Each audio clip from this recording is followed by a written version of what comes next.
Here we are, day 3. We're almost at the midpoint, so you should be kind of excited. I'm excited for you. A couple things that we want to talk about today. It's a good day. It's getting into some serious methodology stuff, though, that we want to think about related to educational research. And one of those is how sampling works. Sampling is important because we don't normally have the whole population of the group that we want to talk about. We either can't do it because it's impossible. I can't do a survey of every student in the United States, for example, but I can sample them. We do it because it might be too expensive. If we were trying to get the whole population, we do it because it's convenient, quite frankly. If I can get a representative sample of a larger group and only work with a smaller number, that makes it easier for me. So there are lots of reasons why you might want to sample, but knowing how sampling works will be very important.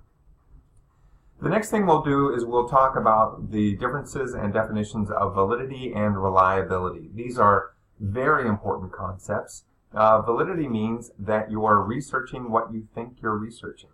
And reliability means that if you wanted to, you could do it again. It's going to be the right thing to research because it means that the next time you do the study, you would also be finding the same information. Or at least you'd be getting at the same concept. You'll see more about it as you work through the modules, but that's the light version as the intro. So, as always, you're going to work through the learning modules by reading. You're going to read a chapter from Franken and Wallen, chapter 6 on sampling. You'll be taking a quiz about it down here. You'll also be doing a little video on quantitative methods in social media research related to populations and sampling. I think this is a good video to give a more, perhaps, practice-based approach to populations and sampling. Don't forget the quiz. Then you're going to watch a video on validity and reliability, as well again as reading a chapter from Franken and Wallen, and then you'll be doing a quiz at the end of this module. Again, here's another video on validity and reliability, and there's the quiz. Okay, so it's a pretty straightforward day. You've got sampling, you've got validity, you've got reliability.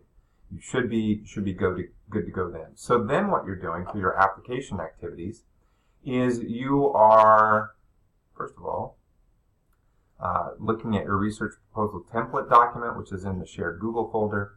You're writing the introduction to your proposed study using some of the things that you've already drafted, right? But you're adding to them. You're adding more stuff down here. You're then going to be using the rubrics that are available online and this wonderful tool called Screencast-O-Matic so that you can make comments back to your team members. That should only be a couple of people, so it shouldn't be overwhelming. Remember, you're commenting on their day 2 assignments, even though it's day 3 now, right? You're commenting on the assignment they turned in yesterday.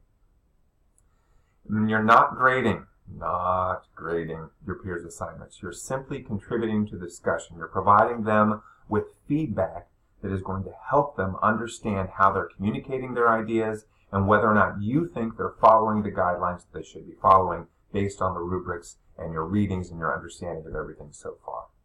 As always, please ask for help, either by posting in the forum or by emailing me and Katrina.